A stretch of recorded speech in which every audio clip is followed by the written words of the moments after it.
IDTV మన ఉనికి మన వాణి. సమంత మళ్ళీ యాక్టివ్ అయింది. పర్సనల్ లైఫ్తో పాటు ప్రొఫెషనల్ లైఫ్లో కూడా ఎదురైన ఇబ్బందుల నుంచి ఇప్పుడిప్పుడే బయటపడుతున్న శామ్ తన లవ్ సీక్రెట్ కూడా చెప్పుకొచ్చింది. ఇక్కడ నుంచి ఇక ఆగేదే లేదని తన లవ్ జర్నీ కంటిన్యూ అవుతుందని తేల్చేసింది. మరి సమంతను అంతగా లవ్లో పడేసింది ఎవరు? సమంత మళ్ళీ లవ్లో పడింది. ఈసారి ఇక తగ్గేదే లేదని తన లవ్ జర్నీ కంటిన్యూ అవుతుందని చెప్పింది. అయితే ఈసారి లవ్లో పడింది వ్యక్తితో కాదు, సినిమా అనే ప్రపంచంతో.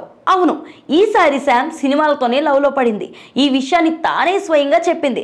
వరుణ్ ధవన్తో Citadel Honey Bunny web series చేసిన సమంత ఇప్పుడు రాజ్ అండ్ డీకే దర్శకత్వంలో రక్త బ్రహ్మాండ్ అనే సిరీస్ లో జాయిన్ అయింది.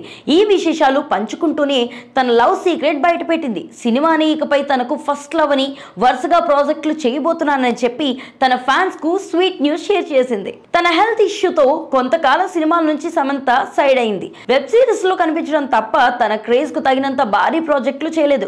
ఇలా ఇంకోసారి గ్యాప్ తీసుకునే ప్రసక్తే లేదని, వరుస సినిమాలతో అభిమానుల ముందుకు వస్తున్నానని ఆమె తేల్చి చెప్పేసింది.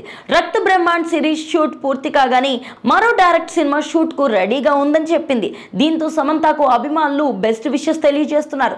ఇన్నాళ్ళు ఆరోగ్యమని, పర్సనల్ వ్యవహారాలని ఇబ్బంది పడిన సమంత ఇకపై అయినా మునుపటి మాదిరిగా వరుస సినిమాలు చేస్తూ సంతోషిస్తామని గుడ్ లక్ అని చెప్పుకొస్తున్నారు. నాగ చైతన్యతో ఫ్యామిలీ లైఫ్ బ్రేక్ అయిన దగ్గర నుంచి సమంత కెరియర్ అటు ఇటుగా నడుస్తుంది.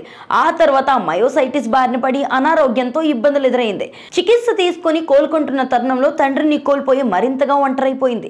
ఇంతలో నాగ చైతన్య రెండో పెళ్లి వార్త కూడా సమంతను కాస్త ఆవేదనకు గురి చేసి ఉండవచ్చు. అందుకే ఈ ఒంటరితనానికి ఫుల్ స్టాప్ పెట్టి తిరిగి తన ఫస్ట్ లవ్ అయిన సినిమాలతోనే మళ్ళీ లవ్ లో పడి కెరియర్ నుంచి కంటిన్యూ అవుతానని ఆమె తన మాటలతో ప్రపంచానికి, అభిమానులకు చాటి చెప్పింది. మళ్ళీ మునుపటి సమంతను చూస్తామన్న నమ్మకాన్ని కలిగించింది. ఈ విషయంపై మీ అభిప్రాయాన్ని కామెంట్ సెక్షన్ లో తెలియజేయండి. స్టోరీని లైక్ చేసి షేర్ చేయండి. మరిన్ని ఇంట్రెస్టింగ్ అప్డేట్ కోసం ఐడిటీవీ సబ్స్క్రైబ్ చేసుకోండి.